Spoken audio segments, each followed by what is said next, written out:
Well, hello again, all of you sexy people out there. Welcome back to Voxelcast, the definitely not derivative podcast that awkwardly crams video game history down your throat until you either learn or choke on it. My name is Lil Cow, I'm still your host. I do appreciate your return, and I do hope to see you again in the coming episodes. Now, to recap, the previous part of this four-part saga focused on a much smaller period of time than the first, solely looking at the rapid growth of the video game industry from the release of the Nintendo Famicom, that's family computer if you didn't know, the start of the next millennium, and all in between. This episode, however, will instead be looking at an incredibly chaotic state of the 2000s in gaming, and see how everything changed both for the better and for worse. From the 6th to the 8th generation of consoles, a brief touch of the PC gaming at the time, and witnessing the absolute state of the greater industry was in 2013. Join me as we venture into the Wild West of video games.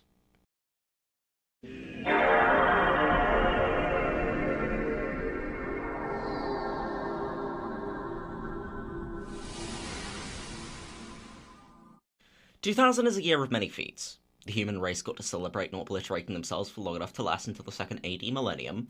We successfully stopped panicking that computers were going to do us all thanks to computer calendars not thinking ahead. Presumably, we just assumed we nuked ourselves to death by then. And most relevantly, the PS2 released. Now, I think I speak for everyone when I believe the PS2 doesn't really need much of an introduction, but for you embryos out there, basically, it was the second PlayStation. Yes, I know, that moment of silence was for the brain cells that are dedicated to that statement I just made. For those in the audience who don't know just how culturally relevant the PlayStation 2 was, for context, the PS3 was released in 2006, spoilers, I'm sorry, and was discontinued in 2016. The PlayStation 2 was discontinued in January of 2013. For further context, the 8th generation of consoles officially started in 2012 with the release of the Wii U. Not only does this mean that it lasts pretty much the whole video, but also it means it lasted through a whole console generation and into the start of the next, with much more powerful competition, including Sony's own flagship Slab. Regardless, enough of the immense glaze. The PS2 was no mere gaming console, no. It was a DVD player. Yes, the PS2 is the start of DVDs and DVD playback on consoles, something that kind of remained unique to it alone when its successor decided to go on a Blu-ray diet to its immense detriment, and the whole DVD thing stopped being novel. Also, in a very un-Sony move, Sony got into it early, as even though Sega got their foot through the door first, releasing the Dreamcast in 1998, the Dreamcast absolutely tanked due to Sega fumbling the 5th generation, and, as of next year, would stop console manufacturing altogether. In essence, it kind of makes the PS2 the true start of the 6th generation of consoles. Though, regardless of the console talk, let's see what PC is doing at the time. Windows released Windows 2000 and Windows ME, both of which completely removed DOS compatibility, making many old DOS games unplayable until DOSBox was released. Good for them. Well, when in doubt, talk about the games. Notably, this year marked the first installment of The Sims, the torture simulator that Will Wright desperately wants to fool you into thinking it's a video game. I shouldn't need to tell you what The Sims is. You kind of make some dudes, build them a house, and spend hours making their lives a living hell. From one influential PC dollar to another, Deus Ex also came out this year, a deeply political story which has aged pretty well in story and not so well in either gameplay or graphics. It looks like it was made with papier-mâché. Diablo 2 came out this year too. It's basically just the first game but better, so that automatically makes it good. Resident Evil Code Veronica was... well, it's the Resident Evil 3 that was supposed to be, but ended up kind of just a footnote in the many, many Resident Evil spin-offs, both before and after it. There's also Vagrant Story, the first SSX, Tony Hawk's Pro Skater 2, Jet Set Radio. I'd be remiss not to mention Legend of Zelda Majora's Mask for its influence on the franchise as a whole, as well as it being one of Nintendo's more mature outings. Oh, and Pokemon Yellow released in Europe. It's still a bad Pokemon game. 2000 isn't really one of the most notable years outside of launch and one of the biggest juggernauts in gaming history. The game's kind of just alright, and nothing had really gripped people. Most people at the PS2's launch weren't there for the games, they were there for the DVD playback, and the game's kind of just a bonus. Still, in the coming years, the PS2 would prove quite the force. But all without competition.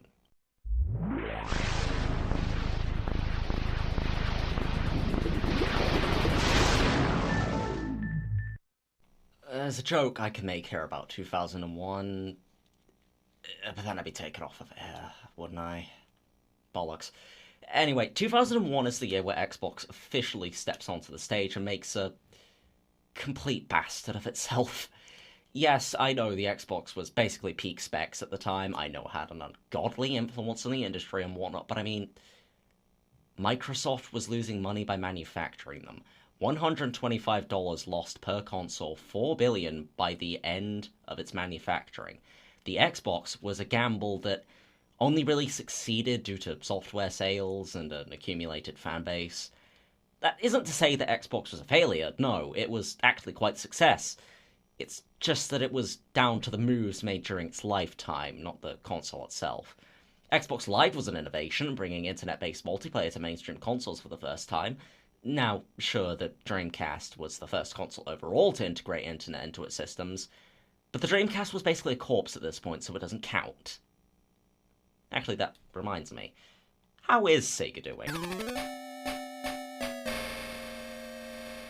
Oh.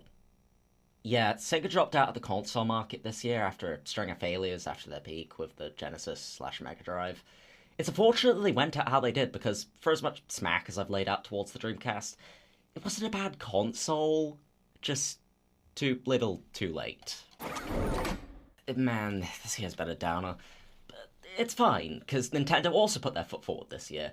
After the N64 only barely got outbombed by the Sega Saturn, Nintendo seemed content to just laugh their audience half a decade straight before they finally got their act together with the GameCube.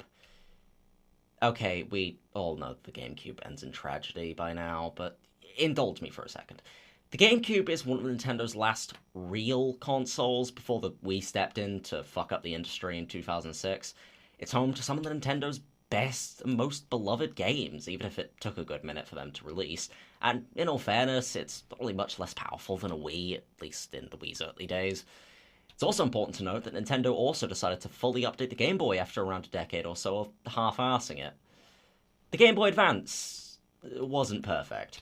It couldn't really do 3D like its prototype suggests, and it still didn't really have a backlit screen yet, even after the Game Boy Light proved that they totally could have. However, it was a full-on, full-colour 16-bit handheld console, which meant that it could even charitably run a SNES game if you were able to cram it into a cartridge the size of my thumb and sand down some of the edges.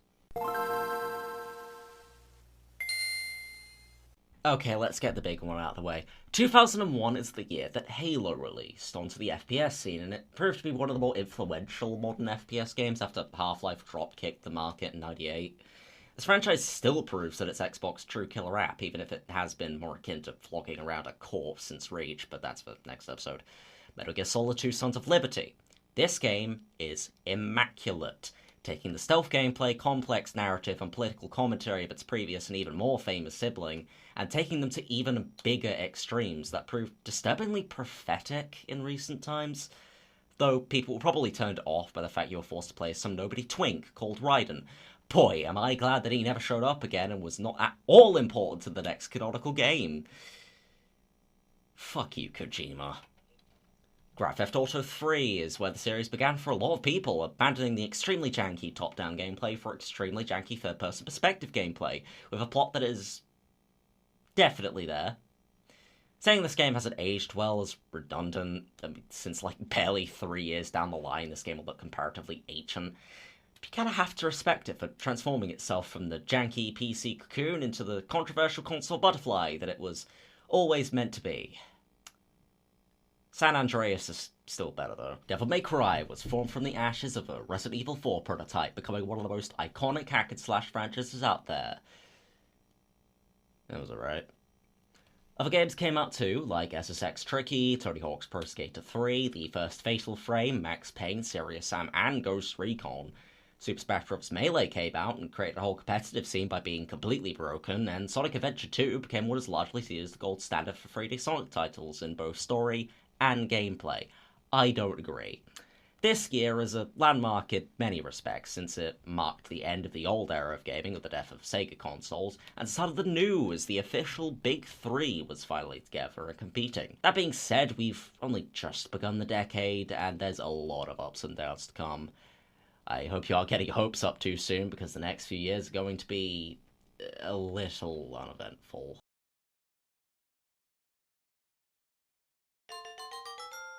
Hello, it's not Kyle. You bored without anything to listen to? Just want to have some background noise, or have you had us on accidentally while you sleep?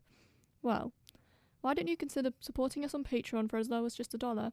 It keeps us create more content for you all, and it allows us to keep you all happy. Consider also following us on Blue Sky and giving our YouTube channel a subscribe.